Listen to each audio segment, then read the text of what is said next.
আজান শুনে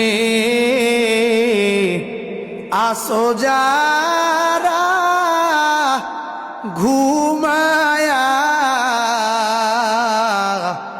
তাদের জন্যে কান্দেন নবী মদিনায়, তাদের জন্যে কান্দেন নবী মদিনায়।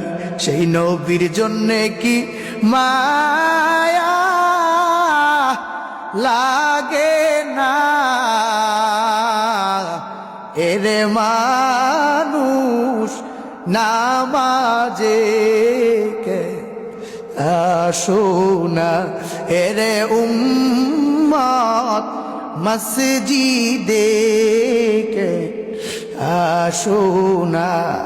মুকুম সুসুতি নামাজে পাঞ্জে গানা, ফাওয়াইলুল লিল মুসাল্লিন আল্লাযীনা মুমিনারা। ই নামাজ ইমদাদে দা ইস্তাইনু আয়াতে কুরআ বাখা, আয়াতে কদ আফলাহারা ইয়াদে কুন গাউর কুন্দর মানিয়াজ দিল সদেকুন। একটুখানি নেকের তরে রোজ হাসরের মাঠেতে, বাবা ঘুরবে ছেলের পিছে, ছেলে বাবার আগেতে। আহা তেমন কঠিন দিনেতে নামাজ তোমায় ভুলবে না। আহা তেমন কঠিন দিনেতে নামাজ তোমায় ভুলবে না। ঠিক মতো পড়িলে নামাজ জান্নাত তোমার ঠিকানা। আল্লাহ বলেন ইন্নাস সালাতা তানহা আনিল ফাহশাই ওয়াল মুনকার ওয়ালা যিকরুল্লাহি আকবার। এরে মুমিন, দুনিয়ার মধ্যে নামাজটারে আদায় করে নাও। কেউ যদি 5 ওয়াক্ত নামাজ সঠিকভাবে আদায় করে, আল্লাহ বলেন এই নামাজটারে অশ্লীল অনর্থক বাজে গুনাহের কাছ থেকে বিরত রাখবে। আর নামাজও পড়ে সুদের ব্যবসা ছাড়ে না, ঘুষের ব্যবসা ছাড়ে না। বোঝা গেল আমি নামাজ পড়ি ঠিক হই, আমার নামাজের মধ্যে রুহানিয়াত নাই। নামাজটারে এমন ভাবে দৃঢ়তার সাথে পড়া চাই রে মুসলমান।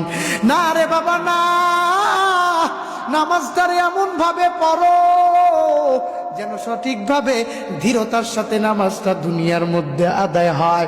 যদি নামাজ পড়তে পারো, আল্লাহ এদেরকেই এই আয়াতের অংশে বলেছেন ইন্নাস সালাতা তানহা আনিল ফাহশাই ওয়াল মুনকার।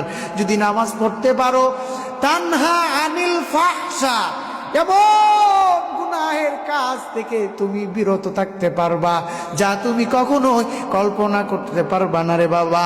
নামাজের সাথে সাথে আল্লাহর কাছে তওবা করা চাই।